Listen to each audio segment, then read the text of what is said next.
Well, what's going on, Cardinal Nation? Man, another tough loss tonight. We lose in this one 7-5 against the San Diego Padres in the second of four. This was a game where we took an early lead, scoring 2 runs in the first, and then Padres rallied for 4 runs, and then we got 3 runs, and then the Padres 3 more unanswered runs, and we were not able to come back.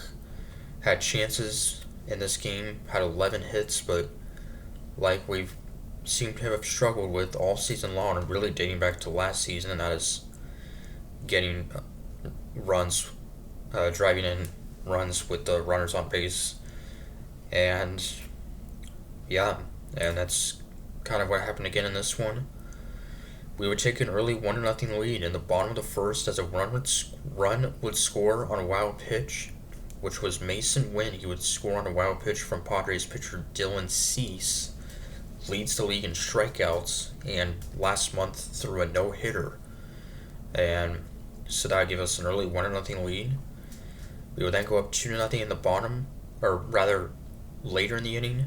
Luke and Baker a sacrifice fly to put us up 2-0.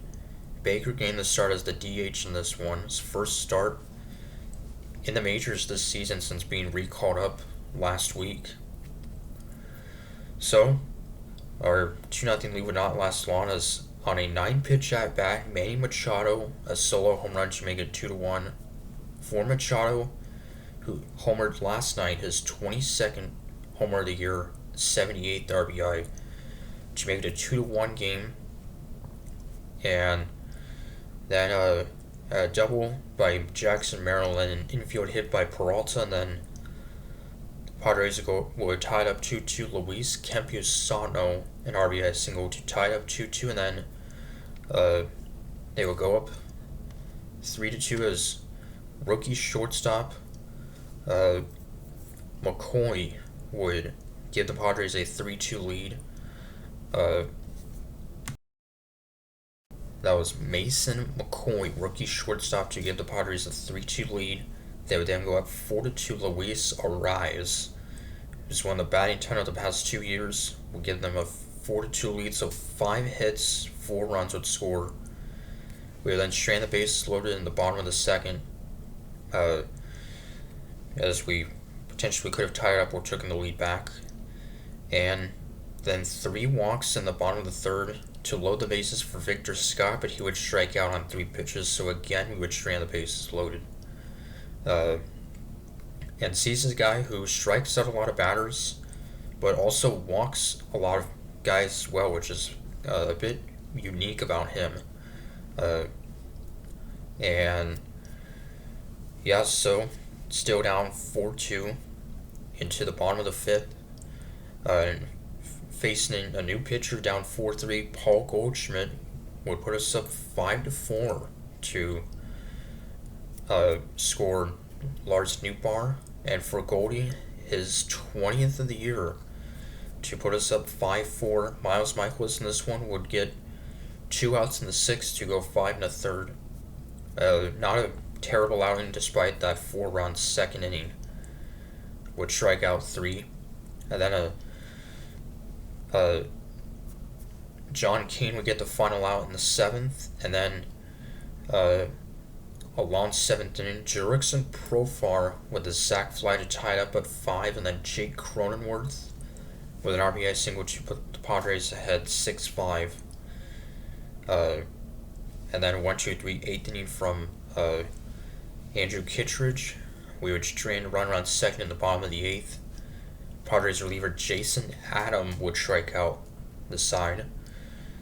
And also a roster move, as we have DFA, designated for assignment pitcher Sean Armstrong, and who we acquired from the Tampa Bay Rays in 11 games, 1-0 with a 2.84 ERA. It's a little surprising that we have DFA'd him and have, I think, a week to either trade or release him.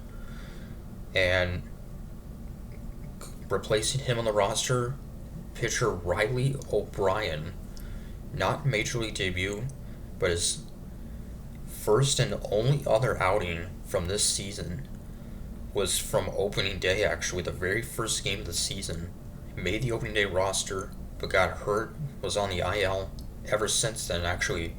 Was activated earlier this month, but was sent to the minors after that. And yeah, so nice to see him back, just his second outing of the season. And it comes almost 5 months to the day since his previous outing in the majors. They would give up a double to the rookie McCoy. McCoy would then score on a wild pitch to make it a 7-5 game. And then a 1-2-3 ninth inning, facing all-star reliever Tanner Scott. So, yeah, another rough game. It would start out well, but just stranded too many runners. Total of 10. Strained the bases loaded twice. So, and it's been unusual. Just some very unusual small crowds at Busch Stadium. Under 30,000 for the past, I think, 3 home games now, which is pretty unusual. This was, I think, one of the smallest crowds ever, not including the COVID, not including 2020 or 21, which were 2020 there were no fans. 2021 for the first half there were like limited fans, so pretty crazy. So anyway, really hope we can win tomorrow to at least avoid potentially losing the series. Andre Palante gets a start against Joe Musgrove for San Diego. Palante's been arguably our best pitcher the past few starts. He's 7 innings the past 2 starts. He's been great. So till then, Cardinals are saying go Cards.